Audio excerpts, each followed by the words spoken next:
Okay students, तो अब हम देखते हैं हमारा नेक्स्ट चैप्टर ऑर्गेनाइजिंग। तो सबसे पहला स्टेप हमने देखा जो कि इसका पहला चैप्टर था, that is planning. Okay, and जैसे ही प्लानिंग होती है तो हमारा नेक्स्ट स्टेप चालू हो जाता है और वो नेक्स्ट स्टेप है ऑर्गेनाइजिंग। किस तरीके से हमें प्लानिंग के बाद काम को ऑर्गेनाइज करना है, अलग अलग एम्प्लॉयज हैं, अलग अलग मैनेजर्स हैं, उन्हें असाइन करनी है ड्यूटीज एंड रिस्पॉन्सिबिलिटीज उनके क्लासिफिकेशन के हिसाब से, तो उसे हम बोलते हैं ऑर्गेनाइजिंग। ओके, तो चलो सबसे पहले हम देखते हैं एक बेसिक सा इंट्रोडक्शन। कोई भी सक्सेस जो है मैनेजमेंट का वो डिपेंड सिर्फ प्लानिंग पर ही नहीं करता है। हमने प्लानिंग कर दी है, बट अगर हम ऑर्गेनाइजेशन या ऑर्गेनाइजिंग नहीं करेंगे तो कभी भी प्लानिंग सक्सेसफुल नहीं होने वाली है। सो सक्सेस जो है मैनेजमेंट की वो सिर्फ प्लानिंग पर ही बेस्ड नहीं होती है, बट उसके लिए हमें एक इफेक्टिव इम्प्लीमेंटेशन करना पड़ता है। प्लानिंग को इम्प्लीमेंट करना, प्लानिंग जो हमने सोचा है उसको इम्प्लीमेंट या एग्जीक्यूट करना पड़ेगा। सो अगर हम ऑर्गेनाइजेशन की बात करें तो जो एक फॉर्मल एडमिनिस्ट्रेटिव स्ट्रक्चर जो हम बनाते हैं which is form for effective implementation of planning, इस प्लानिंग को अच्छे से इम्प्लीमेंट करने के लिए जो हमने सोचा है वैसा इफेक्टिवली इम्प्लीमेंट हो जाए, तो उसके लिए जो एक फॉर्मल एडमिनिस्ट्रेटिव स्ट्रक्चर जो हम प्रिपेयर करते हैं या एस्टैब्लिश करते हैं उसे ही हम बोलते हैं ऑर्गेनाइजेशन। हेंस अगर हम बात करें तीन एलिमेंट्स की, प्लानिंग जो है जहां पर डिसीजन मेकिंग होती है, जहां पर हम सोचते हैं, तो इसीलिए प्लानिंग को बोला जाता है brain of the business. Coordination की बात करें तो कोऑर्डिनेशन सोल है, बिकॉज अगर हम हमारी बॉडी की बात करें तो we are existing because of our soul. So इसीलिए प्लानिंग ऑर्गेनाइजिंग तभी पॉसिबल है जब कोऑर्डिनेशन होगा। सो इसीलिए कोऑर्डिनेशन को सोल से कंपेयर किया गया है। एंड हम अगर ऑर्गेनाइजेशन की बात करें तो ऑर्गेनाइजेशन एक बॉडी है जो जैसे हमारे हाथ है, पाँव है, राइट, इसी से हम काम कर पाते हैं। सो यहाँ पर तीन कंपैरिजन दिए हमें, planning brain that is decision making, organising is the body, और इन दोनों के बीच में कोऑर्डिनेशन होना चाहिए, इसीलिए कोऑर्डिनेशन जो है उसे कंपेयर किया गया है सोल से। अब हम देखते हैं मीनिंग ऑफ ऑर्गेनाइजिंग। तो अगर हम इन सिंपल टर्म्स या जनरल टर्म्स में बात करें तो अभी हमने ऊपर देखा था दैट एक formal structure, the structure that is form to empower delegation of authority and responsibility. जब हम एक ऐसा स्ट्रक्चर बनाते हैं जहां पर हम डेलीगेट करते हैं, डेलीगेट मीन्स डिस्ट्रीब्यूट करते हैं ऑथोरिटी को, दैट इज पावर, और रिस्पॉन्सिबिलिटीज को अलग अलग एम्प्लॉयज को, अलग अलग मैनेजर्स को प्लानिंग के हिसाब से हम उन्हें डेलीगेट करते हैं, डिस्ट्रीब्यूट करते हैं या असाइन करते हैं पावर, ऑथोरिटी और रिस्पॉन्सिबिलिटीज को, जब पीपल जो है वो एक साथ काम कर रहे हैं ताकि कि वो अचीव कर सके हम ऑर्गेनाइजेशन के कॉमन गोल। और इसी को हम असाइनमेंट या delegation of authority and responsibility to people working together को हम बोलेंगे ऑर्गेनाइजेशन, राइट। और अकॉर्डिंग टू चेस्टर बर्नर्ड की बात करें तो जो भी एक्टिविटी हम कंडक्ट करते हैं, जो भी एक्टिविटी करते हैं बाय कॉपरेशन, एक साथ सब मिलकर, टू और more people as a team सब काम करते हैं, and their coordination is called organising. जब एक साथ मिलकर जिन्हें ड्यूटीज को असाइन किया गया है, रिस्पॉन्सिबिलिटीज को असाइन किया गया है, जब वो एक साथ मिलकर काम करते हैं और हमारे गोल्स को, ऑर्गेनाइजेशन के गोल्स को अचीव करते हैं, तो उसे बोला जाता है ऑर्गेनाइजिंग। अब हम आते हैं हमारे नेक्स्ट टॉपिक पर, that is characteristics of organising.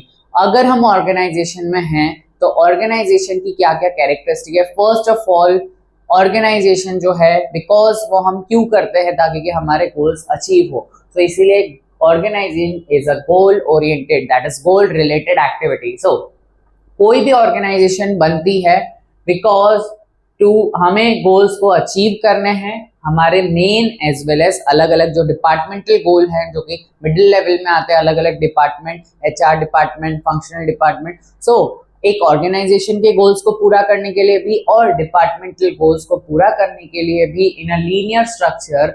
सो अगर हम बात करें ऑर्गेनाइजिंग की तो ऑर्गेनाइजिंग को हम कैसे रेफर करते हैं, that it is a goal oriented activity, because यहाँ पर हम ऑर्गेनाइजिंग कर रहे हैं प्लानिंग के बाद ताकि कि हमारे गोल्स जो है वो अचीव हो सके।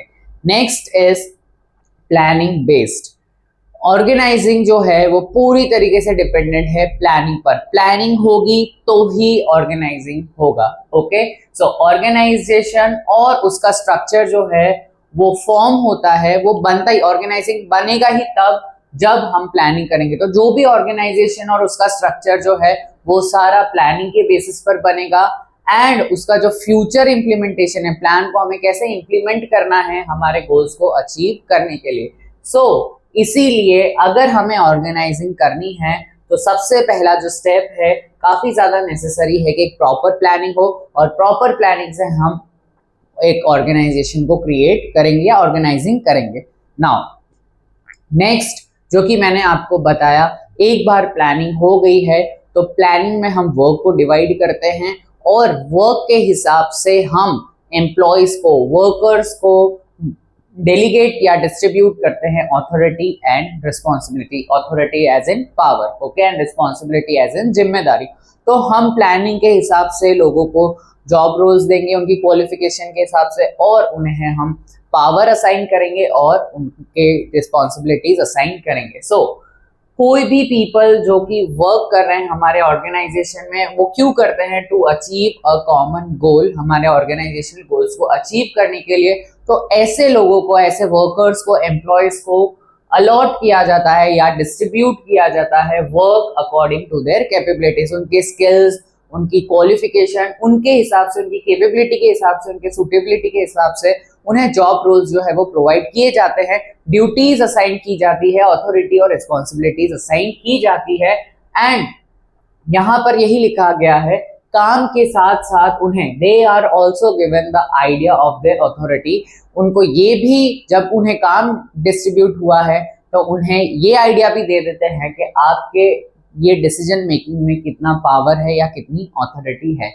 Next is importance of human element, because सारे काम जो है, जो भी ड्यूटीज असाइन होगी वो एम्प्लॉयज और वर्कर को होगी, and employees and workers are humans. So now let us see, कोई भी सक्सेस जो है वो ऑर्गेनाइजिंग की, वो डिपेंड करती है on the people working in the organisation.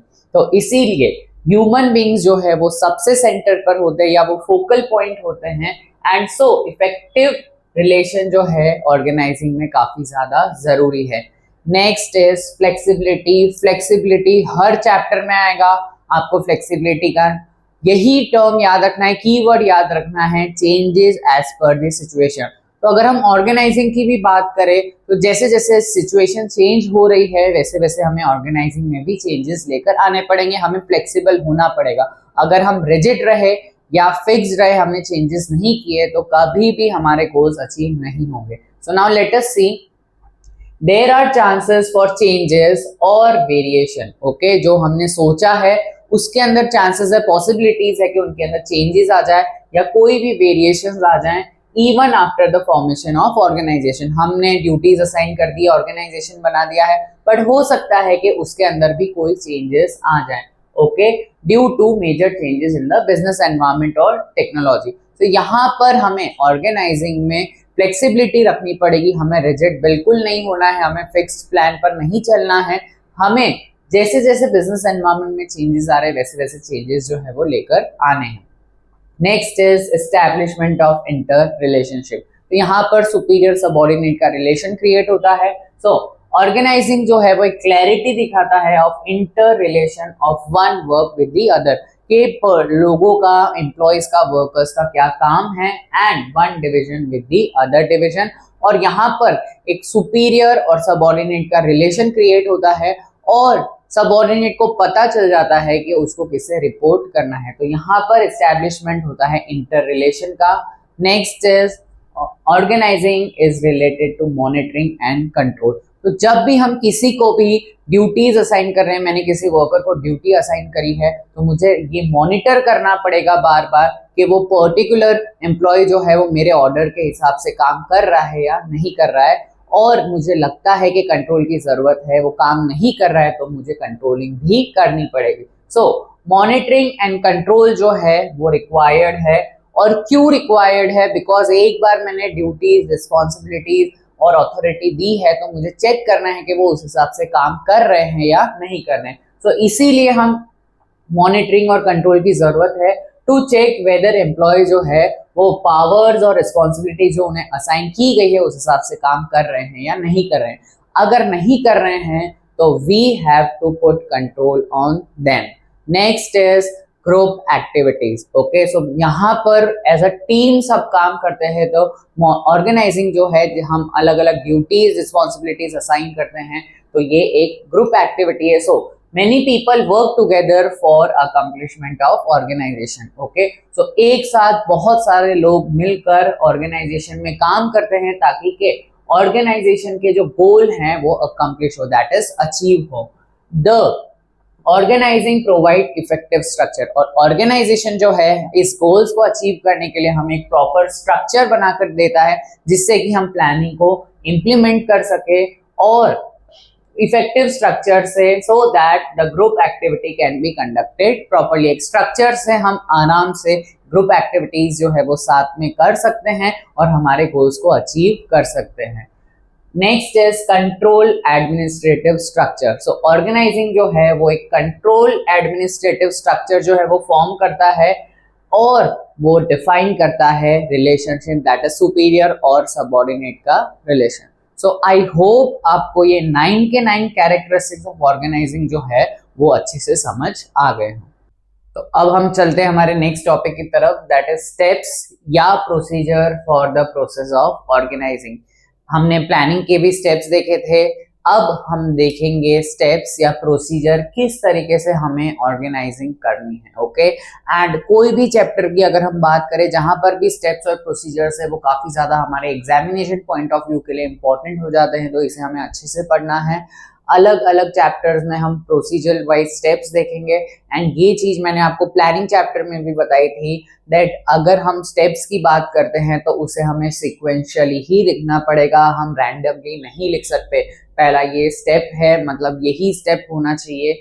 अगर हमने कैरेक्टरिस्टिक की बात करी तो यहाँ पर हम ऊपर नीचे लिख सकते हैं बिकॉज सारे पॉइंट्स इंडिपेंडेंट हैं, बट अगर हम स्टेप्स की बात करते हैं तो ऑब्वियस सी बात है दैट फर्स्ट स्टेप जो है वो फर्स्ट स्टेप ही रहेगा, देन उसके बाद नेक्स्ट स्टेप आएगा, then third step, then fourth. तो इस तरीके से हमें सिक्वेंशियली वाइज ही लिखना पड़ेगा, रैंडमली हम पहला पॉइंट ये नहीं लिख सकते और फिर बाद में ये नहीं लिख सकते, ये आपको अच्छे से याद रखना है। तो सबसे पहले हम देखते हैं steps of process of organizing में। First is clarification of goals. Planning में हमने गोल्स डिसाइड किए थे फर्स्ट स्टेप में, राइट। अब यहाँ पर हमें एम्प्लॉयज को, मैनेजर को क्लैरिफाई करने हैं कि हमारे ऑर्गेनाइजेशनल गोल्स क्या है, हमें किसे अचीव करना है। तो हमें क्लैरिफाई करना है कि प्लानिंग में क्या क्या गोल्स हमारे हैं। Okay, so establishment of proper goal is the first step of organising. Clarify करना कि हमारे क्या क्या गोल्स है, हमारा टारगेट क्या है, हमें क्या अचीव करना है।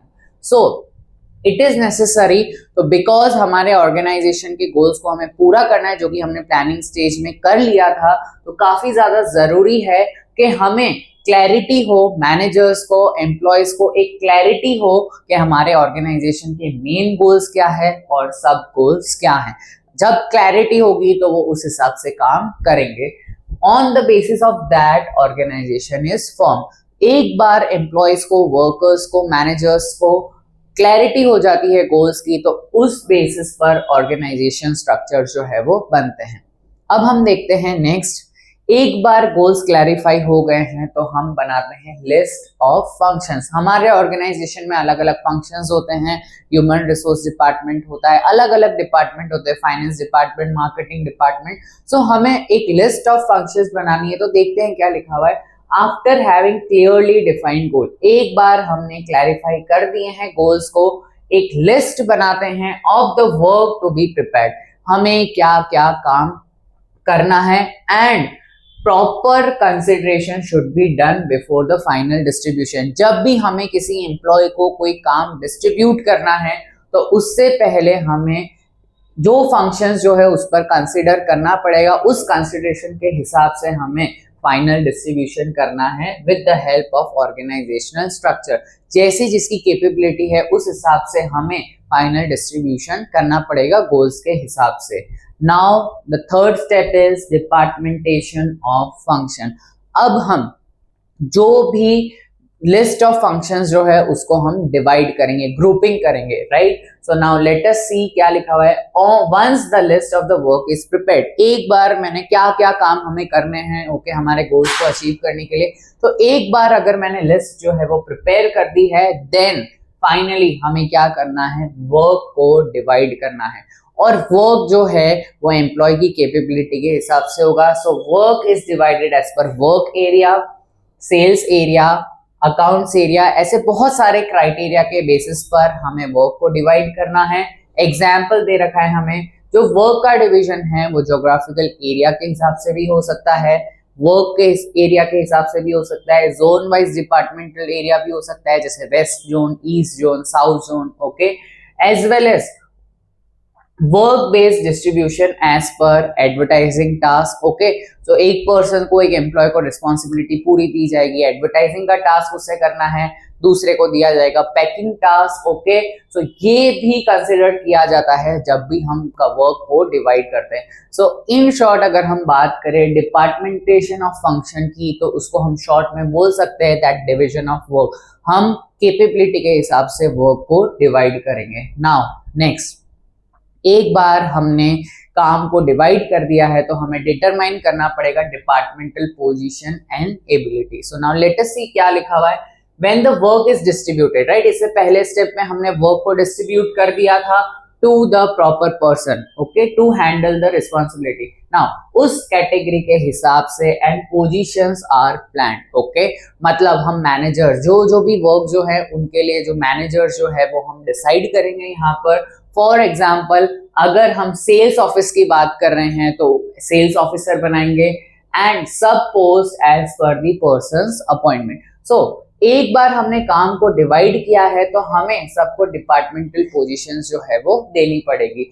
नेक्स्ट इज, अब हम सबको, अभी तक हमने डिवीजन किया, डिवाइड किया काम को, उनको अपना काम बताया, अब जो काम उनको मिला है उससे रिलेटेड हम पावर्स एंड रिस्पॉन्सिबिलिटीज को डेलीगेट करेंगे, right. And delegate means distribution और असाइनमेंट। अब हम उनको पावर देंगे और अब हम उनको जिम्मेदारियां जो है वो देंगे। सो एक बार डिविजनल हेड्स बन गए, सब डिविजनल हेड्स बन गए एंड स्किल बेस्ड हेड्स जो है वो फाइनलाइज हो गए हैं। अब अभी तक हम सिर्फ काम बता रहे थे, काम को डिवाइड किया, अब हम जैसा जिसको काम मिला है उस हिसाब से हम उसको अथॉरिटी या पावर देंगे, एज वेल एज हम रिस्पॉन्सिबिलिटीज देंगे with the clarification of each persons post. हम सारे एम्प्लॉयज को, जो भी पर्सन है जिन्हें ड्यूटीज और रिस्पॉन्सिबिलिटीज अच्छा साइन की गई है, उन्हें हम क्लैरिफाई करेंगे, उनकी पोजीशन क्या, आपकी क्या क्या अथॉरिटीज और रिस्पॉन्सिबिलिटीज हैं, and the proper distribution of power and responsibility is necessary. हमें एकदम प्रॉपरली उनकी क्वालिफिकेशन के हिसाब से ही पावर और रिस्पॉन्सिबिलिटीज असाइन करनी है और पावर और रिस्पॉन्सिबिलिटीज बैलेंस होनी चाहिए, तो ही हमारे गोल्स जो है वो अचीव हो पाएंगे। After this next step is establishment of inter relation. So now let us see, एक बार हमने काम को डिस्ट्रीब्यूट कर दिया, देन हमने पावर्स एंड रिस्पॉन्सिबिलिटीज डिस्ट्रीब्यूट कर दी among the different departmental personnel, that is worker, employ, then formation of inter relation should be made clear. कौन सबऑर्डिनेट है, कौन किसका मैनेजर है, कौन सुपीरियर है, वो हम डिसाइड करेंगे। Now the power and responsibility should be decentralized with the help of its distribution. तो हमें डिसेंट्रलाइजेशन करना है, डिवाइड करना है पावर एंड रिस्पॉन्सिबिलिटीज को, but the same would be centralized with the help of formation of interrelation. So now next is, ये पूरा process होने के बाद कौन किसको क्या काम दिया गया है, कौन कौन से डिपार्टमेंट में है, किसकी क्या रिस्पॉन्सिबिलिटीज है, क्या है, वो सब हम ऑर्गेनाइजेशनल चार्ट प्रिपेयर करेंगे ताकि कि सबको अपने रिस्पॉन्सिबिलिटीज, अपने काम के बारे में पता हो। सो टू प्रिपेयर ऑर्गेनाइजेशनल चार्ट, सो अब प्रॉपर चार्ट या मैप जो है वो हमें ड्रॉ करना है टू इंडिकेट द पोजीशन। अब उस मैप में हम बताएंगे कि कौन से पर्सन की क्या रिस्पॉन्सिबिलिटीज है, उनकी क्या पावर है, वो कौन से डिपार्टमेंट में है, उनकी पोजीशन क्या है, वो सारी चीजें उससे रिलेटेड हम चार्ट बनाएंगे। उनकी पावर्स के, उनकी पोजीशन क्या है, उनका पावर क्या है, उनकी रिस्पॉन्सिबिलिटीज क्या है, एंड वो चार्ट जो है हम लगा सकते हैं डिस्प्ले में, डिस्प्ले बोर्ड या नोटिस बोर्ड में, सो दैट सारे लोगों को जिनको भी असाइनमेंट किया है वर्क का, डिवाइड किया है वर्क का, उनकी पावर रिस्पॉन्सिबिलिटीज क्या है वो पता चल सके। So all these are the 7 steps of organizing. I hope आपको ये टॉपिक भी एकदम अच्छे से क्लियर हो गया हो। ओके, सो अब हम आते हैं हमारे नेक्स्ट टॉपिक पर, that is different type of organization, और या हम बोल सकते हैं इसको different type of organization structure. सबसे पहला स्ट्रक्चर है लीनियर ऑर्गेनाइजेशन, और ये सबसे oldest form of organisational structure है जो कि बहुत टाइम से पहले से ही इसको यूज किया जाता था। इसको समझने से पहले हम चार्ट से समझते हैं कि लीनियर ऑर्गेनाइजेशन एक्चुअली होता क्या है। So see this one is the chart of linear organization. So linear organization में सारी चीजें एकदम सिंपल हो गई। सबसे पहले टॉप लेवल ऑफ मैनेजमेंट आएगा, बोर्ड ऑफ डायरेक्टर, देन उसके अंडर आएगा general management, then general management में हम मिडिल लेवल मैनेजमेंट की बात करते हैं जहां पर अलग अलग डिपार्टमेंटल हेड्स डिवाइड हो जाएंगे। तो यहाँ पर हमें दे रखा है production department, next is administrative department, and third है हमारा सेल्स डिपार्टमेंट। अब प्रोडक्शन डिपार्टमेंट के अंदर भी हमारे सब डिवीजन हो गए हैं। एक बना प्रोडक्शन डिपार्टमेंट में हमने एक असाइनमेंट ऑफ ड्यूटीज और रिस्पॉन्सिबिलिटी ले ली है परचेज ऑफिसर को, और एक और डिपार्टमेंट बन गया है हमारा प्रोडक्शन ऑफिसर, राइट। अब प्रोडक्शन ऑफिसर्स जो है उसके अंडर आएगा क्लर्क, और प्रोडक्शन ऑफिसर की बात करें तो सुपरवाइजर, फोरमैन, एंड उसके अंडर आ गए वर्कर। एडमिनिस्ट्रेटिव डिपार्टमेंट, तो इसके लिए भी एडमिनिस्ट्रेटिव ऑफिसर को असाइन किया गया, अकाउंट्स ऑफिसर को असाइन किया गया, देन उनके अंदर आ गए क्लर्क्स। एंड सेल्स डिपार्टमेंट की बात करें तो सेल्स डिपार्टमेंट के लिए भी एक हो गया हमारा सेल्स ऑफिसर, और दूसरा जो कि पूरा एडवर्टाइजमेंट का ध्यान रखेगा एडवर्टाइजमेंट ऑफिसर, और सेल्स ऑफिसर्स के अंदर आ गए सेल्समैन, एंड एडमिनिस्ट्रेटिव ऑफिसर के अंदर आ गए एम्प्लॉइज जो कि काम करेंगे। सो ये जो सिंपल सा स्ट्रक्चर है जो कि एंशिएंट टाइम से यूज किया जा रहा है उसे हम बोलते हैं लीनियर ऑर्गेनाइजेशन। अब ये चार्ट समझने के बाद हम समझते हैं लीनियर ऑर्गेनाइजेशन को थ्योरी में। So first of all let us see linear organization. जैसे कि मैंने आपको बताया ये सबसे सिंपल स्ट्रक्चर है और बहुत ही एंशिएंट टाइप ऑफ फॉर्मेशन है, मतलब उसको काफी टाइम पहले से यूज किया जाता है, और उसको पहले आर्मी में काफी ज्यादा यूज किया जाता था पोस्ट वाइज। तो इसीलिए हम लीनियर ऑर्गेनाइजेशन को आर्मी ऑर्गेनाइजेशन भी बोलते हैं। एंड इसको लीनियर क्यों बोलते हैं? लीनियर का मतलब होता है स्ट्रेट, ओके। तो यहाँ पर जैसा हमने देखा सारी चीजें जो है वो लीनियर हैं, okay, in a straight direction, एकदम सिंपल वे से है। तो यहाँ पर देखिए आपको क्या दे रखा है, the power and responsibilities are distributed in a straight line from upper to lower level, okay. So upper level is board of director, then lower level is general manager. So general manager जो है वो उसे report करना पड़ेगा board of director को। Production department की बात करें तो परचेज ऑफिसर को करना पड़ेगा जनरल मैनेजर को।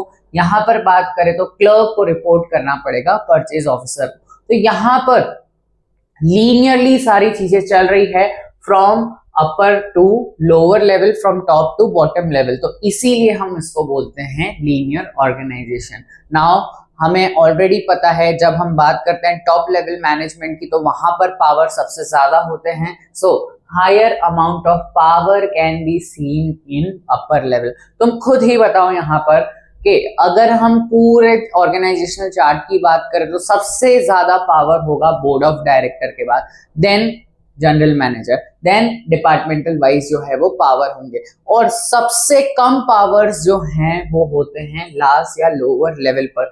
यहाँ पर यही आपको दे रखा है कि टॉप लेवल या अपर लेवल पर ज्यादा पावर होते हैं and lower amount of power with the lower level. तो ये हमारा मीनिंग या इंट्रोडक्शन था। अब हम देखते हैं ये किस तरीके से फॉर्म होता है। तो फर्स्ट ऑफ ऑल जैसे कि हमने देखा कि पूरे बिजनेस या ऑर्गेनाइजेशन को अलग अलग डिपार्टमेंट में डिवाइड कर दिया गया, production department, administrative and sales department. Then इसके हमने अलग अलग हेड असाइन किए। So departmental head is appointed for each department. तो फॉर प्रोडक्शन डिपार्टमेंट 2 हेड हो गए परचेज ऑफिसर एंड प्रोडक्शन, इसके हो गए administrative officer, accounts officer, right. So पहला स्टेप है डिपार्टमेंट में डिवाइड करना, देन डिपार्टमेंटल हेड जो है ईच डिपार्टमेंट के लिए अपॉइंट करना। Now each departmental head is answerable to the superior head, okay. जो परचेज ऑफिसर है इसका सुपीरियर जनरल मैनेजर है, तो उसकी परचेज ऑफिसर की आंसरेबिलिटी या जवाबदारी जो है वो किसके लिए होगी, उसके अपर लेवल मैनेजर की, दैट इज जनरल मैनेजर। वैसे ही जनरल मैनेजर की आंसरेबिलिटी की बात करें, जवाबदारी की बात करें, तो इसे रिपोर्ट करना पड़ेगा बोर्ड ऑफ डायरेक्टर को। सो डिपार्टमेंटल हेड जो है वो आंसरेबल होगा उसके सुपीरियर, उससे ऊपर जो काम कर रहा है उसके लिए आंसरेबल होगा। नाउ अब डिपार्टमेंटल हेड जो है उनको सारे नेसेसरी पावर, ऑथोरिटीज और रिस्पॉन्सिबिलिटीज जो है वो असाइन की जाती है। वो अपने हिसाब से, अपने पावर के हिसाब से जो है वो काम करेंगे, डिसीजन मेकिंग करेंगे। And in this type of organization division जो है वो काम के बेसिस पर नहीं होता है, डिवीजन जो है वो किसके बेसिस पर हुआ, डिपार्टमेंट के बेसिस पर। तो इसीलिए इसको बोला जाता है डिपार्टमेंटल ऑर्गेनाइजेशन।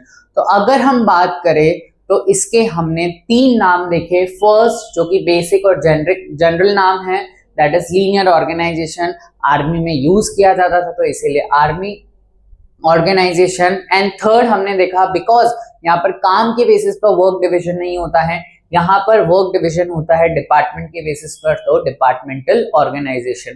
तो अगर आपको ये बहुत अच्छे से लर्न करना है, तो अगर आपको ये फ्लो चार्ट जो है या ये जो स्ट्रक्चर है वो अच्छे से याद हो जाए तो हम आराम से टॉपिक को याद कर सकते हैं।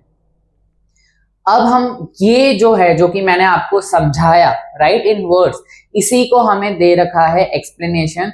First of all see this, greatest power is seen with the board of director, they take policy based decision, जो कि हमने फर्स्ट चैप्टर में भी पढ़ा था। Board of director top level management में आते तो सबसे हाईएस्ट ग्रेटेस्ट पावर जो है वो किसके पास होती है, बोर्ड ऑफ डायरेक्टर। और बोर्ड ऑफ डायरेक्टर जो है वो मेजर पॉलिसी डिसीजंस जो है वो लेते हैं, पॉलिसीज बनाने का काम होगा इधर बोर्ड ऑफ डायरेक्टर के पास। देन नेक्स्ट देखते हैं, the general manager is the main administrative head and has necessary power।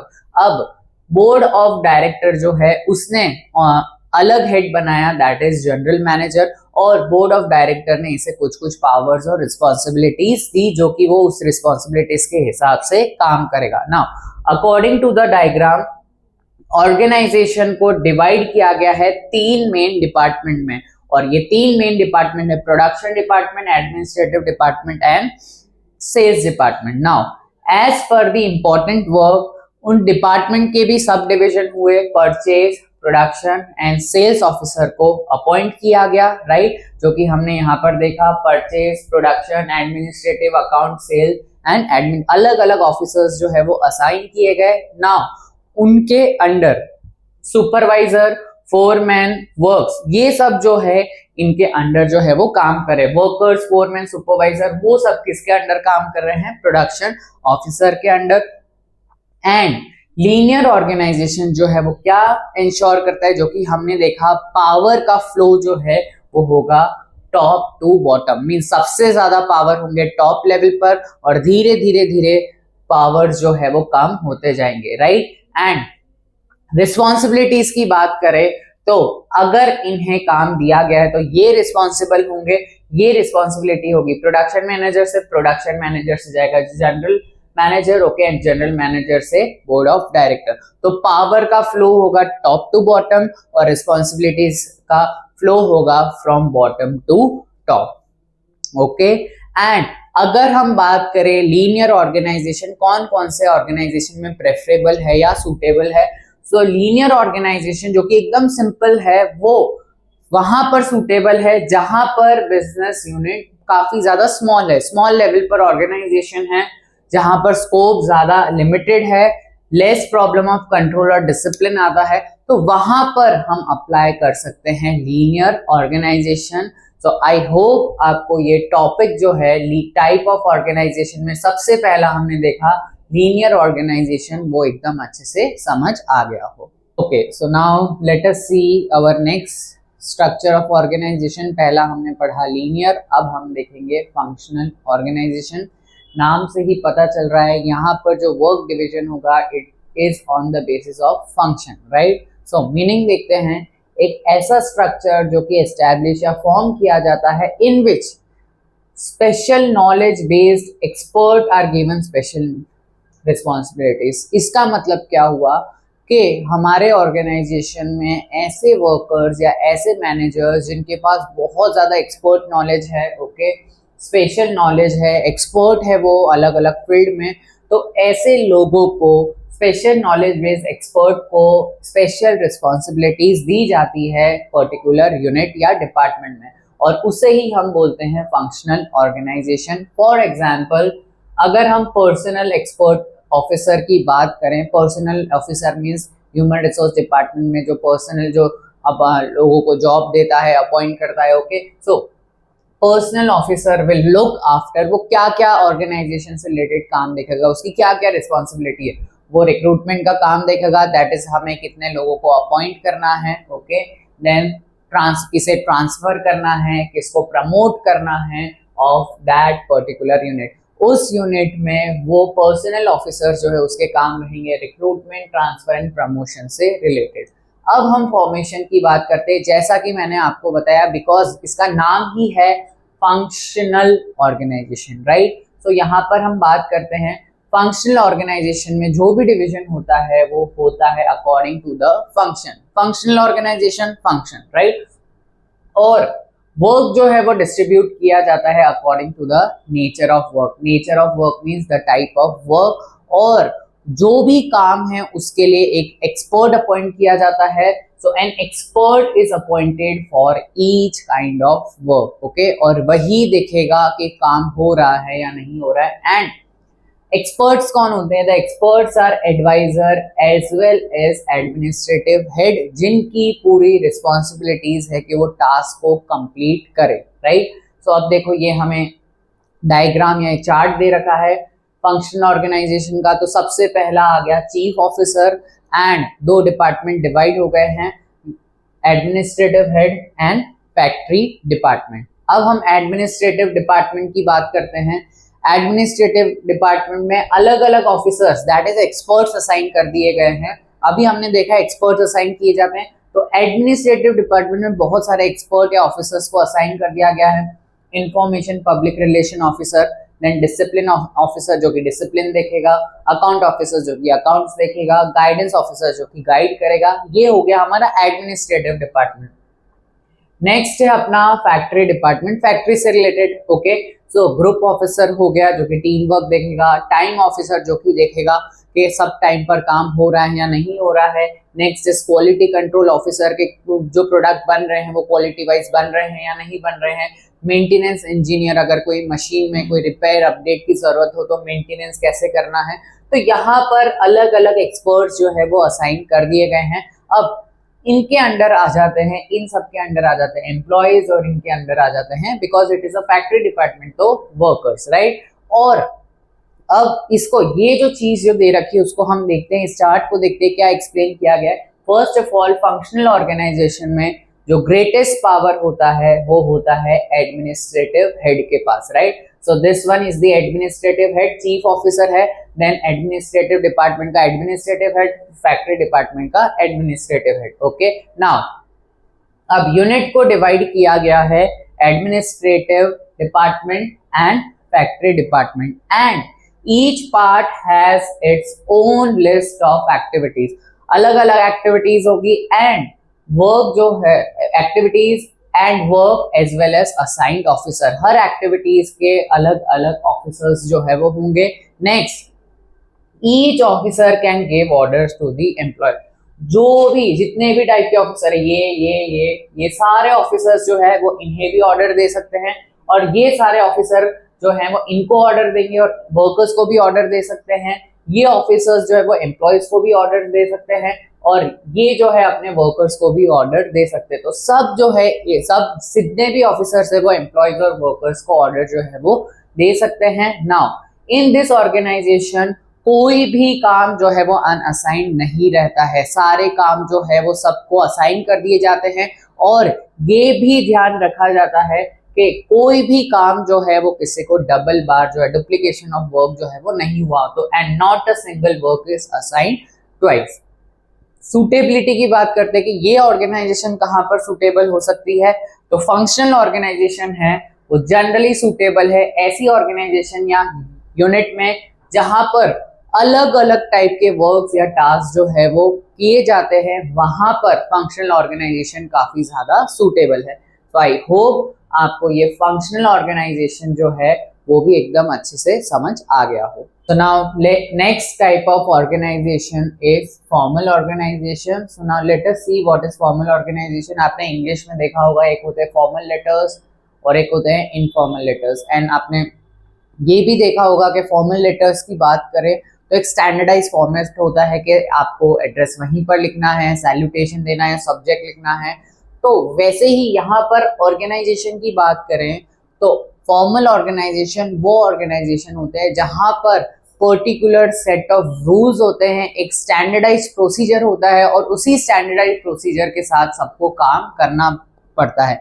जैसे रूल्स है, जैसा स्टैंडर्डाइज प्रोसीजर है, उसे ही फॉलो करना पड़ता है हमें, हम कोई भी उसके अंदर चेंजेस नहीं लेकर आ सकते। So now let us see meaning formal structure of person and work. जो भी फॉर्मल स्ट्रक्चर जो है पर्सन की बात करें या वर्क की बात करें वो प्लान किया जाता है जिससे कि हम हमारे प्री डिफाइंड या प्री डिटरमाइंड गोल्स को अचीव कर सके। तो एक ऐसा फॉर्मल स्ट्रक्चर पर्सन और वर्क का उसे हम बोलते हैं फॉर्मल ऑर्गेनाइजेशन। नाउ अगर हम बात करें लीनियर और फंक्शनल ऑर्गेनाइजेशन की तो ये दोनों ही फॉर्मल टाइप के ऑर्गेनाइजेशन थे। तो अब हम सबसे पहला समझते हैं कैरेक्टरिस्टिक फर्स्ट।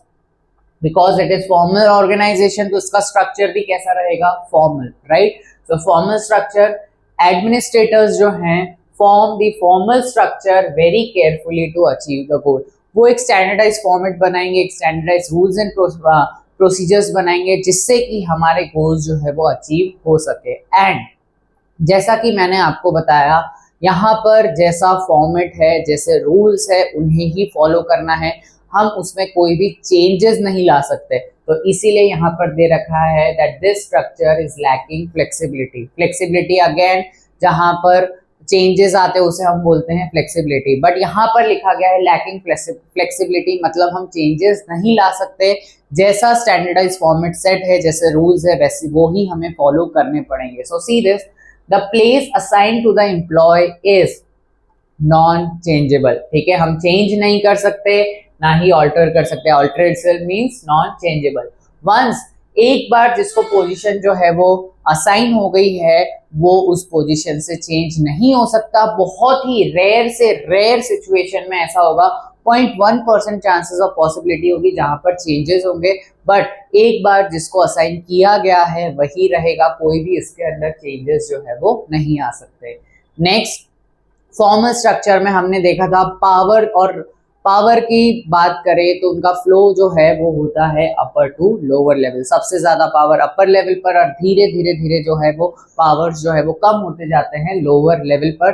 तो अगर हम डेलीगेशन या डिस्ट्रीब्यूशन या असाइनमेंट ऑफ पावर की बात करें तो कैसे किया जाता है, अपर to lower level. And linear structure जो है वो जनरली सूटेबल है लार्ज साइज के ऑर्गेनाइजेशन के लिए। सो स्ट्रक्चर जो है, लीनियर स्ट्रक्चर जो है is of the large size. And next is particular relation, means due to methodically plan formal structure, because यहाँ से मेथोडिकली ओके फॉर्मल स्ट्रक्चर बनाया जाता है तो रिलेशन जो है एम्प्लॉयज के वो पर्टिकुलरली फॉर्म होते हैं। सबको पता होता है कि उनके सुपीरियर कौन है और उनको पता होता है कि हम इन्हीं सुपीरियर के सबऑर्डिनेट से हम इनके अंडर काम कर रहे हैं। Next is communication.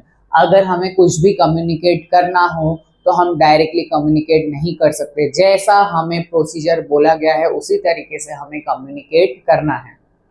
Communication is done only through formal method. हम इनफॉर्मली कुछ भी नहीं कर सकते, फॉर्मल मेथड से करना पड़ेगा। The informal communication has no place over here. हम फ्रेंडली वे से, इनफॉर्मल वे से कभी भी कम्युनिकेट नहीं कर सकते फॉर्मल ऑर्गेनाइजेशन में। जो भी रूल्स बनाए गए हैं कम्युनिकेशन के वो फॉलो करने ही पड़ेंगे। एक एम्प्लॉय जो है वो डायरेक्टली बोर्ड ऑफ डायरेक्टर से कम्युनिकेट नहीं कर सकता, तो ये जो स्टैंडर्ड सेट किया गया है ओके वो होता है लीनियर ऑर्गेनाइजेशन में।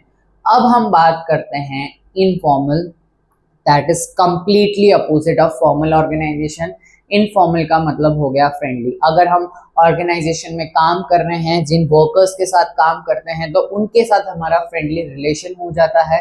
तो जब हम हमारे एम्प्लॉय के साथ बातें कर रहे हैं, कोई इंफॉर्मेशन एक्सचेंज कर रहे हैं, तो जो फ्रेंडली वे से करते हैं, यहाँ पर कोई स्टैंडर्डाइज फॉर्मेट नहीं होता है, तो वो जो ऑर्गेनाइजेशन होता है वो होता है informal organization. So now see the meaning when a group of employ is form. Again यहाँ पर किसकी बात की गई है? एम्प्लॉयज की। ग्रुप एम्प्लॉयज आपस में काम करते करते ओके अपना ग्रुप बनाते हैं, उनके इंटर रिलेशनशिप में आपस में काम कर कर, आपस में बातों को शेयर कर कर to contribute for the result of achievement, और इसे ही हम बोलते हैं इनफॉर्मल ऑर्गेनाइजेशन। तो इनफॉर्मल ऑर्गेनाइजेशन जो है एम्प्लॉयज के बीच में जो बातचीत या शेयरिंग, कैसे काम करना है, वो जो हो जाता है उसे हम बोलेंगे इनफॉर्मल ऑर्गेनाइजेशन। इनफॉर्मल ऑर्गेनाइजेशन को हम बोल सकते हैं it is a shadow of formal structure of organization. Formal structure में पहले पोजीशन मिलेगी, सबको वर्क असाइन किए जाएंगे, देन जो एक डिपार्टमेंट में सारे एम्प्लॉयज होंगे वो साथ में काम करेंगे, और वो साथ में काम करते करते एक साथ बातें जो है वो शेयर करेंगे, तो उससे बन जाता है हमारा इनफॉर्मल ऑर्गेनाइजेशन। अब हम कैरेक्टरिस्टिक की बात करें तो first this is informal organization, तो स्ट्रक्चर भी कैसा रहेगा? इनफॉर्मल। तो इनफॉर्मल स्ट्रक्चर जो है वो बनता है कोई भी फॉर्मल प्लानिंग के बिना, और इसका कोई प्रॉपर चार्ट या प्रॉपर जो है क्लासिफिकेशन जो है वो नहीं होता है। एंड यहाँ पर मैंने आपको बताया एम्प्लॉयज आपस में अपनी बातें, फीलिंग्स, इमोशंस जो है वो शेयर करते हैं, so it is based on human relations. So see this, informal organization is established on the basis of social kind of feeling, interest, hobbies and belief. सब अपने अपने बारे में इंफॉर्मेशन शेयर करेंगे, बट ये होगा एम्प्लॉयज के बीच में। नेक्स्ट देखते हैं एवर चेंजिंग। जैसे हमने फॉर्मल में देखा था वहां पर फ्लेक्सिबिलिटी नहीं होती है, बट यहाँ पर फ्लेक्सिबिलिटी है, that is ever changing. When an employee shift from one to other group, then new informal structure is formed. एक अगर एम्प्लॉय जो है एक ग्रुप से दूसरे ग्रुप में जा रहा है, तो दूसरे ग्रुप में एक नया इनफॉर्मल स्ट्रक्चर जो है वो बनेगा, राइट, और change according to the change in the work environment. तो यहाँ पर जो फॉर्मल रिलेशन जो है वो वर्क एनवायरनमेंट के हिसाब से चेंज हो सकते हैं, इसीलिए इसे कहा गया है ever changing. And next is universal. Informal organization जो है वो सिर्फ बिजनेस यूनिट्स में ही नहीं होता, बट जहां पर भी ह्यूमन इन्वॉल्व हैं, हम एक सोशल एनिमल हैं, ओके। हम स्कूल्स की बात करें तो टीचर्स के बीच में भी एक ग्रुप बन जाता है, राइट। अगर हम क्लास की बात करें तो क्लास में भी हमारे क्लासमेट्स के साथ हमारा ग्रुप बन जाता है, राइट। सो कोई भी जहां पर भी ह्यूमन एक्टिविटीज इन्वॉल्व है वहां पर इनफॉर्मल ऑर्गेनाइजेशन जो है वो बनेगा, right. And so it is universal, that is it is present everywhere. Next, यहाँ का कम्युनिकेशन सिस्टम की बात करें तो वो बहुत ही फ्रेंडली होगा, दैट इज इनफॉर्मल। हम आराम से हमारी इमोशन को, इवन यहाँ पर गॉसिप्स भी होती है, रूमर्स भी फैलते हैं, right. So it is a kind of organization. Informal communication is followed, informal communication होता है एंड जनरली बातों के थ्रू होता है, तो mostly done through oral communication process, so इसीलिए बहुत ज्यादा फास्ट है। नेक्स्ट, इनफॉर्मल ऑर्गेनाइजेशन की बात करें तो mostly the size of this kind of organization structure is very small and there can be more number of group but they are of small size. Next is lack of control, right. So as employee develop the group as per the need, okay, because employees की हम बात करते हैं, right, तो वो अपना खुद का ग्रुप बना देते हैं, तो यहाँ पर उनको कंट्रोल करना जो है वो थोड़ा पॉसिबिलिटी कम हो जाती है। जैसे हम स्कूल की बात करते हैं, स्टूडेंट्स से अपने ग्रुप बना दिए हैं, तो टीचर्स को कंट्रोल करना पड़ता है, उन्हें वो बातें करेंगे, सब कुछ करेंगे, सो यहाँ पर कहीं ना कहीं एक लैक ऑफ कंट्रोल जो है वो आ जाता है इनफॉर्मल ऑर्गेनाइजेशन में। Next is it is complement to formal structure. Complement का मतलब होता है सपोर्टर, राइट, हमेशा साथ चलने वाला। So this communication is developing from formal structure only. Informal structure का जो बर्थ है वो हुआ है फॉर्मल स्ट्रक्चर से ही, राइट। हेंस हम ये कहते हैं कि इनफॉर्मल स्ट्रक्चर जो है वो कॉम्प्लीमेंट करता है फॉर्मल स्ट्रक्चर को, and with this we have completed informal organization, then formal organization, then next is functional organization, and this one is linear organization. अब हमारा एक और टॉपिक बचा, वो हम देखते हैं, दैट इज मैट्रिक्स ऑर्गेनाइजेशन, जो कि आज के टाइम पर बहुत ज़्यादा मॉडर्न टाइम्स की बात करें यहाँ पर मैट्रिक्स ऑर्गेनाइजेशन, और मैट्रिक्स ऑर्गेनाइजेशन को हम बोल सकते हैं it is a combination of various structure, जो कि हमने पढ़ा अभी लीनियर फंक्शनल, इसका जो कॉम्बिनेशन है उसको हम बोलते हैं मैट्रिक्स ऑर्गेनाइजेशन. तो see this meaning the combination of work based and project based structure. okay, यहाँ पर दो चीजों का कॉम्बिनेशन बता रखा है. First of all work based, and then next is this one is the work based, and see this one is the project based, right. So जो combination होता है वर्क बेस्ड और प्रोजेक्ट बेस्ड स्ट्रक्चर का, तो इसका combination को हम बोलते हैं, ये जो नया कॉम्बिनेशन से बना, जो रिजल्ट बना, उसे हम बोलेंगे मैट्रिक्स ऑर्गेनाइजेशन. अब हम समझते हैं इसका स्ट्रक्चर. फर्स्ट ऑफ ऑल जो कि हमने देखा, मैट्रिक ऑर्गेनाइजेशन जो है वो कॉम्बिनेशन है वर्क बेस्ड और प्रोजेक्ट बेस्ड कम्युनिकेशन का. ये कॉम्बिनेशन है अलग अलग एरियाज का. ये हो गया डिपार्टमेंट, यहाँ पर प्रोजेक्ट नंबर 1, देन उसका manager, project number 2 manager, right. तो ये एक कॉम्बिनेशन है.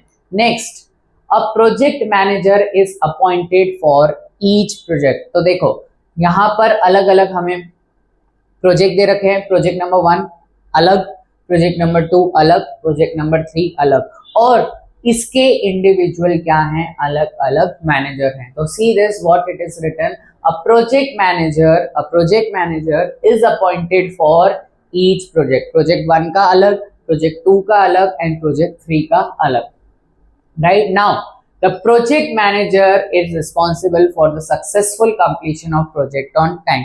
तो एक प्रोजेक्ट मैनेजर की रिस्पॉन्सिबिलिटी होती है कि उन्हें जो भी काम दिया गया है उसको सक्सेसफुली कंप्लीट करना है टाइम से पहले, टाइम तक. Okay, now the experts are obtained for different work. तो यहाँ पर जो प्रोजेक्ट मैनेजर के जो मैनेजर होते हैं वो बहुत ही ज़्यादा एक्सपर्ट्स होते हैं, जिनको बहुत ज़्यादा नॉलेज होती है.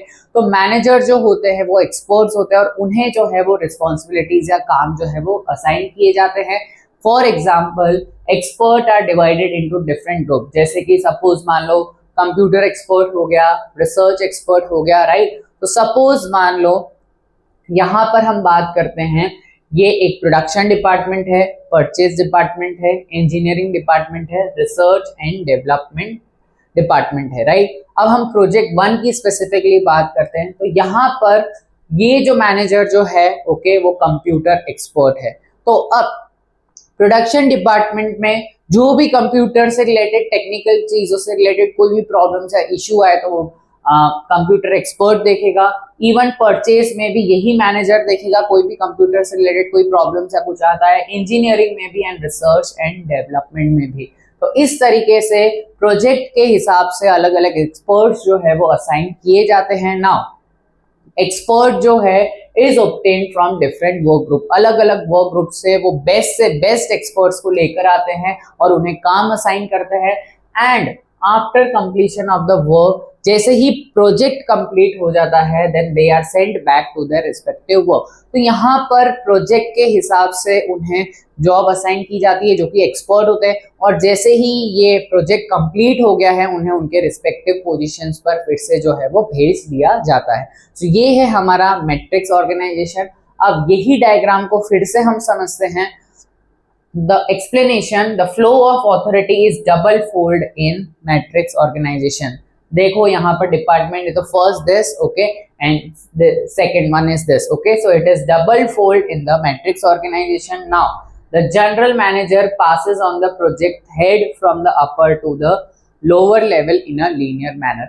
तो प्रोडक्शन डिपार्टमेंट का, परचेज डिपार्टमेंट का इस तरीके से काम का डिविजन होता है. And all the project head functions independently. Project 1 का मैनेजर सिर्फ किसके लिए रिस्पॉन्सिबल है, इंडिपेंडेंटली प्रोजेक्ट 1 के लिए. यहाँ पर उससे प्रोजेक्ट 2 से कोई लेना देना नहीं है. तो सबका ऑल द प्रोजेक्ट हेड, जितने भी प्रोजेक्ट हेड है वो इंडिपेंडेंटली काम करेंगे। प्रोजेक्ट नंबर 2 का जो मैनेजर है वो सिर्फ और सिर्फ प्रोजेक्ट नंबर 2 से ही रिस्पॉन्सिबल है। Next, they obtain expert from different work group. ये जो एक्सपर्ट्स आए हैं वो अलग अलग डिफरेंट वर्क ग्रुप से आते हैं या एरिया से आते हैं नीड के हिसाब से। और जैसा कि हमने देखा, एक बार ये प्रोजेक्ट कंप्लीट हो जाता है तो उनको उनकी रिस्पेक्टिव पोजीशन पर फिर से भेज दिया जाता है। So this was about the matrix organization. अब हम फिर से देखते हैं हमने कौन कौन से टाइप के ऑर्गेनाइजेशन जो है वो देखे हैं। सबसे पहले हमने देखा लीनियर ऑर्गेनाइजेशन, देन हमने देखा फंक्शनल ऑर्गेनाइजेशन, देन हमने देखा formal organization, then informal organization, and last में the fifth one is the matrix organization, जो कि आज के टाइम पर जो कॉम्बिनेशंस होते हैं उसको यूज किया जाता है और मॉडर्न टाइम में इसका बहुत ही ज्यादा यूज किया जाता है। अब हम बात करेंगे दूसरे इंपॉर्टेंट टॉपिक की, दैट इज डिसेंट्रलाइजेशन। ओके, तो फर्स्ट ऑफ ऑल डिसेंट्रलाइजेशन का मतलब होता है डिवीजन ऑफ पावर। ओके, यहाँ पर हमें अच्छे से याद रखना है, डिसेंट्रलाइजेशन का मतलब डिवीजन ऑफ वर्क नहीं होता। ओके, काम को बांटना जो है वो डिसेंट्रलाइजेशन नहीं होगा। जब हम पावर को डिवाइड करते हैं तो उसे हम बोलते हैं डिसेंट्रलाइजेशन। तो देखो, सबसे पहला यही दे रखा है, the delegation, that is decentralization और division of power.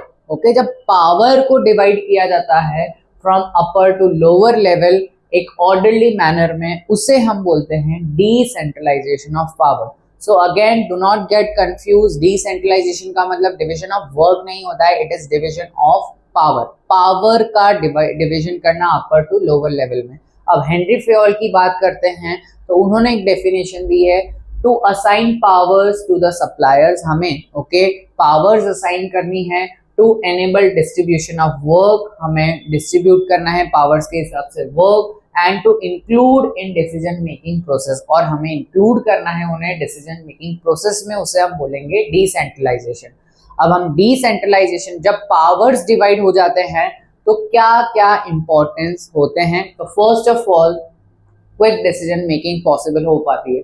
The respective person is involve in a particular work, उसको एक पर्टिकुलर काम दे दिया गया है, पर्टिकुलर पावर दे दिए गए हैं। ओके, एंड उससे रिलेटेड उसको डिसीजन मेकिंग पावर है, राइट। सो वो उसके पास पावर है और तुरंत वो उस डिसीजन को क्विकली और इफेक्टिवली लेगा। Now next, less workload on top level, because top level जो है, जो मेन काम जो है उसके पावर्स उनके पास रहेंगे पॉलिसीज बनाना, पर जो लेसर इंपॉर्टेंट वर्क जो है वो पावर्स को डिस्ट्रीब्यूट कर देंगे अपने अंडर मैनेजर्स को, राइट। सो यहाँ पर टॉप लेवल की बात करें तो उनके पास लेस वर्कलोड या बर्डन हो जाता है। So in decentralization the decision taking authority is given to middle and lower level. तो टॉप लेवल मैनेजर्स जो हैं, ओके, वो अपने डिसीजन मेकिंग ऑथोरिटीज जो है वो किसे पास ऑन कर देते हैं, middle and lower level manager को, अलॉन्ग विद अपर लेवल। सो जो अपर लेवल का जो वर्कलोड जो है वो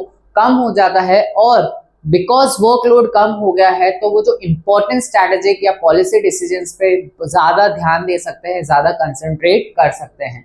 next is increased motivation. So the middle and the lower level are given independence to take decision. Okay, जब आपके फादर जो हैं आपको कोई रिस्पॉन्सिबिलिटीज या पावर दे और अगर आप उसको पूरा करो तो आपको मन ही मन बहुत ज्यादा खुशी होगी कि मेरे पापा जो है मेरे पर विश्वास करते हैं और मुझे ये पावर दिया है, मुझे ये रिस्पॉन्सिबिलिटी दी है।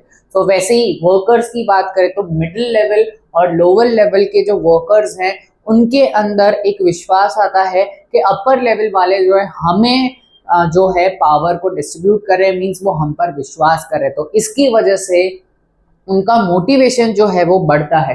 तो the middle and lower level are given independence to take decision, उन्हें खुद के हिसाब से डिसीजन लेने हैं, so they get experience to take decision. अब उन्हें आदत हो जाती है डिसीजन लेने की, एंड उनके डिसीजंस अगर सही हुए तो then employees also get motivated, because उनको लगता है that they have, top level manager को लगता है कि they have more faith and trust due to decentralisation.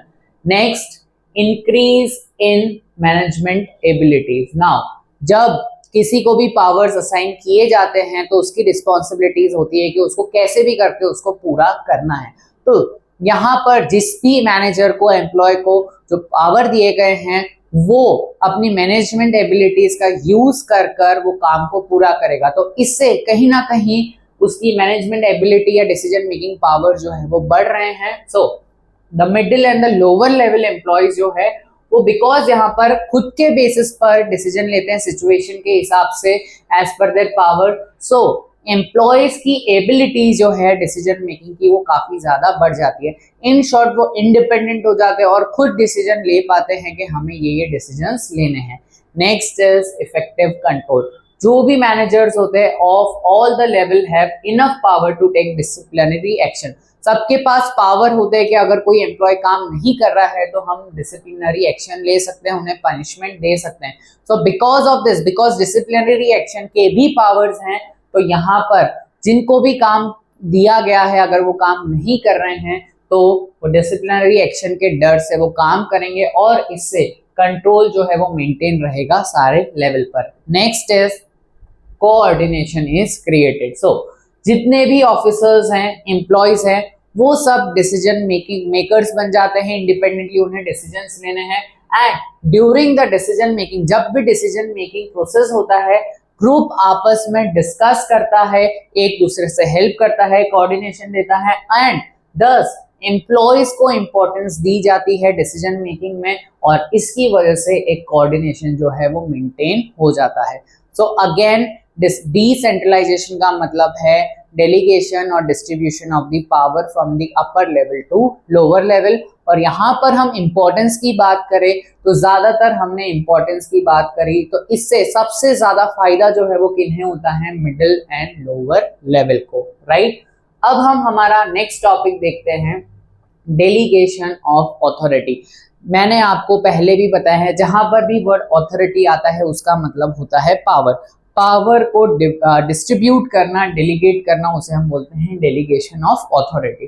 So now let us see what it is written.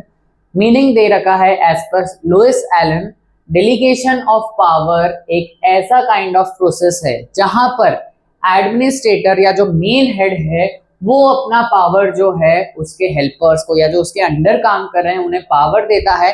Powers के साथ साथ वो ड्यूटीज भी असाइन करता है एंड जो हेल्पर्स हैं, हेल्पर्स का यहाँ पर मतलब हुआ workers, right, with the help of other for the purpose of work performance except such power consciously. तो जो वर्क असाइन किया गया उसको वो कॉन्शियसली जो है वो परफॉर्म करते हैं। इन शॉर्ट अगर मैं नॉर्मल वे में बोलूँ तो डेलीगेशन ऑफ ऑथोरिटी का मतलब होता है जब मैं पावर को असाइन करता हूं किसी को तो उसे हम बोलते हैं delegation of authority, right. Now assignment of work and duties to subordinate along with authority and power. देखो अगेन, जब मैं काम तो दे रहा हूं, ड्यूटीज भी असाइन कर रहा हूं सबऑर्डिनेट्स को, मेरे जो अंडर काम कर रहे हैं, बट उसी के साथ साथ मैं उन्हें ऑथोरिटी और पावर भी दे रहा हूं वो टास्क को परफॉर्म करने के लिए। उसे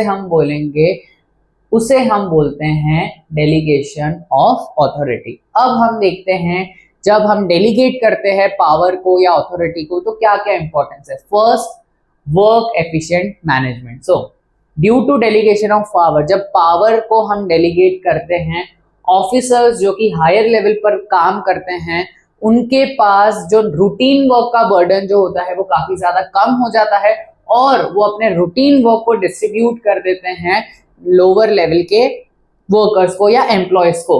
सो बिकॉज अब उन्होंने रूटीन वर्क जो है वो लोअर लेवल को अपने सबऑर्डिनेट्स को दे दिया है तो वो अब फोकस कर सकते हैं अपने इंपॉर्टेंट एरियाज को जिससे कि वो अपने ऑब्जेक्टिव्स को पूरा कर सके और इससे एक एफिशिएंट मैनेजमेंट जो है वो क्रिएट होता है।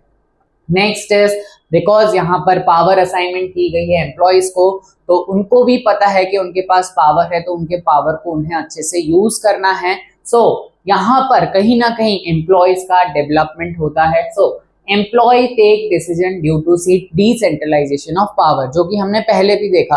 डिसेंट्रलाइजेशन ऑफ पावर की वजह से एम्प्लॉय जो है खुद के इंडिपेंडेंट डिसीजंस लेते हैं, ओके, और जब वो खुद इंडिपेंडेंट डिसीजन लेते हैं तो उनका कॉन्फिडेंस बढ़ता है और उनकी डिसीजन मेकिंग एबिलिटी या कैपेसिटी या लॉजिकल डिसीजन मेकिंग पावर जो है वो काफी ज्यादा बढ़ता है।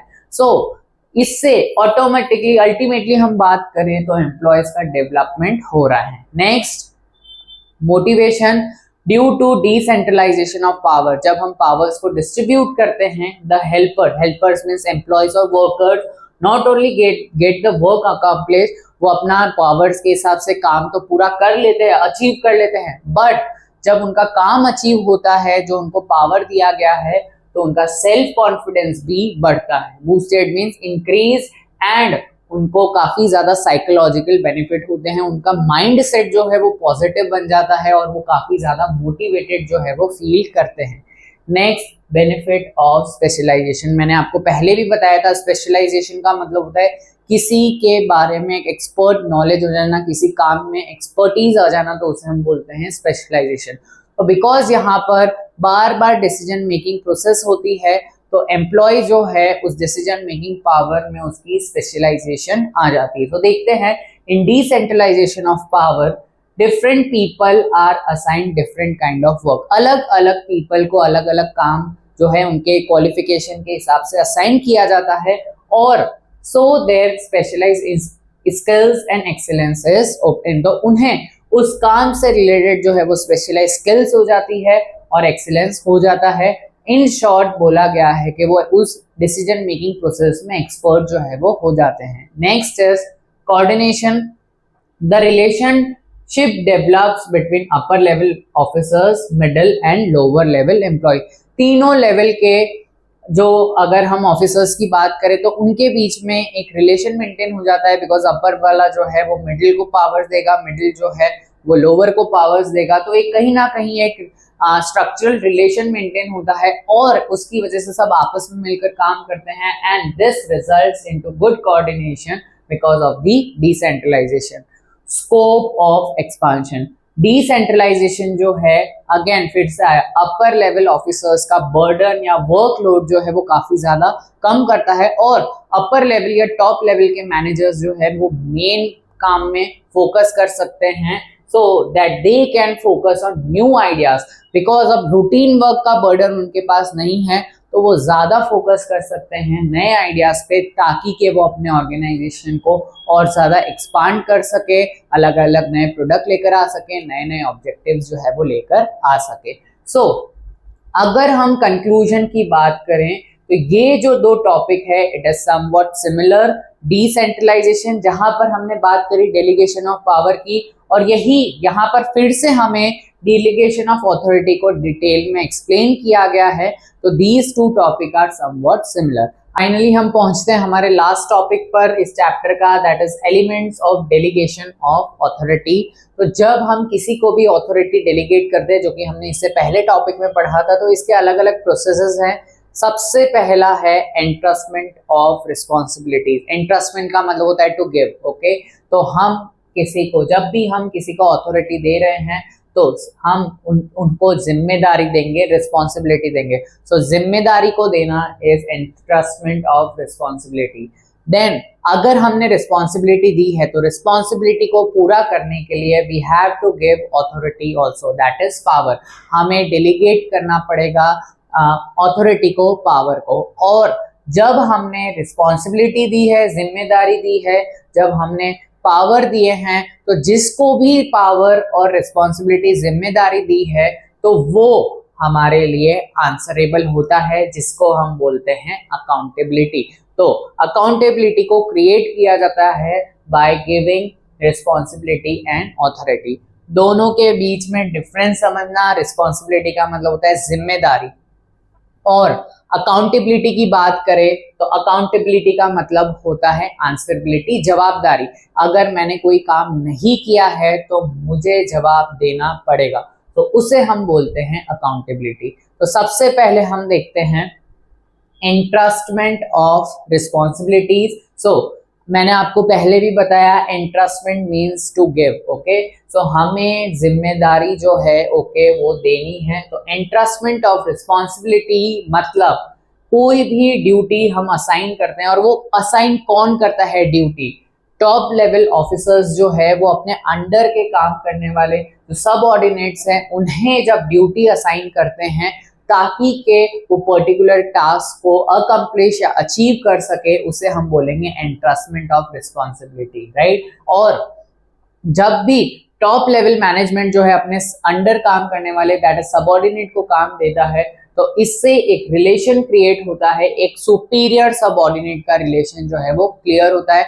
एक उसका हेड और जिसको दिया है उसे हम बोलेंगे सबऑर्डिनेट, राइट। सो हेड को बोला जाता है सुपीरियर और उसके अंडर काम करने वाले को बोला जाता है सबऑर्डिनेट। तो इससे एक रिलेशन क्रिएट होता है सुपीरियर और सबऑर्डिनेट का, बिकॉज सबऑर्डिनेट से एक्सपेक्ट किया जाता है, जो टॉप लेवल के मैनेजर है जिन्होंने ड्यूटीज असाइन करी है, रिस्पॉन्सिबिलिटी असाइन करी है, उनसे एक्सपेक्ट किया जाता है कि जो उन्होंने बोला है वो ऑर्डर्स को फॉलो करे जो कि उनके सुपीरियर ने दिया है। 10 अगर हम फ्लो की बात करें तो असाइनमेंट ऑफ रिस्पॉन्सिबिलिटी जो है वो टॉप से बॉटम लेवल पर होती है। इट मींस अगर कोई रिस्पॉन्सिबिलिटी दे रहा है तो वो टॉप से जाएगा बॉटम लेवल पर, राइट। सुपीरियर जो है वो रिस्पॉन्सिबिलिटी देगा अपने सबऑर्डिनेट को, अपने अंडर काम करने वाले को। Next is delegation of authority.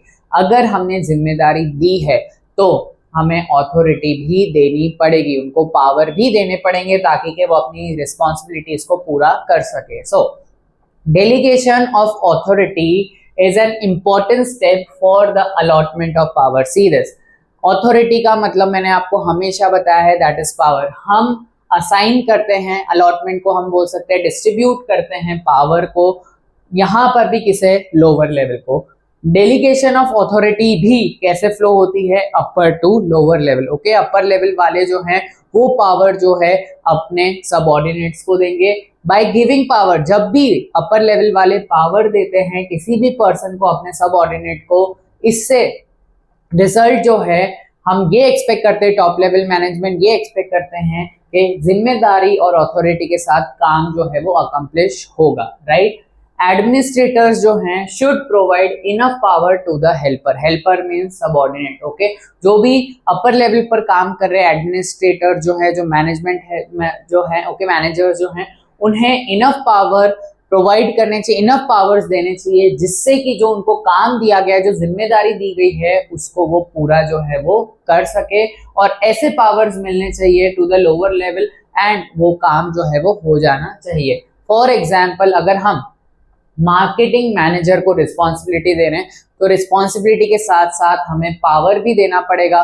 For example, अगर मुझे एडवर्टाइजमेंट में एक्स्ट्रा खर्चा करने की जरूरत पड़ गई तो उसके पास पावर होना चाहिए कि वो खर्चा कर सके।